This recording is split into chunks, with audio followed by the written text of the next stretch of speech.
मसीह में मेरे प्यारे बहन भाई, आप सबको सलाम। आए आज की इस खूबसूरत सुबह का आगाज़ खुदावंद के पाक कलाम के साथ करते हैं। चाहे आपकी रात कैसी भी गुजरी हो, चाहे आप परेशान थे, रोए थे, थके हुए थे या तन्हा फ़ील कर रहे थे या खामोशी में खुदावंद से दुआ कर रहे थे, आज खुदावंद यीशु ने आपको एक नई सुबह अता की है। ये नया दिन उसकी रहमत, फ़ज़ल और मोहब्बत की निशानी है। खुदावंद का पाक कलाम फ़रमाता है, हम पढ़ेंगे नोहा उसके तीसरे बाब की 23 आयत। वो हर सुबह ताज़ा है, तेरी वफ़ादारी अज़ीम है। आमीन। आए आज के इस दिन को खुदावंद के हाथों में दे दें और उसका शुक्र करें कि हम ज़िंदा हैं, सांस ले रहे हैं और उसके फ़ज़ल से एक और दिन देख पा रहे हैं। अगर आप आज किसी फ़िक्र, परेशानी या थकन में हैं तो याद रखें कि खुदावंद आपके साथ है।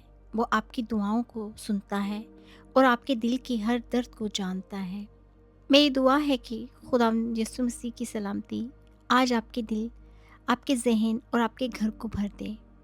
आमीन। मेरा ईमान है कि आज के खुदावंद के पाक कलाम से आपको ज़रूर बरकत मिली होगी। अगर ये पैगाम आपके दिल को छुए तो इसे अपने प्यारों के साथ भी ज़रूर शेयर करें, ताकि वो भी खुदावंद की मोहब्बत और रहमत को महसूस कर सकें। खुदावंद आप सबको बरकत दे। God bless you all. खुदा हाफिज़। Bye bye.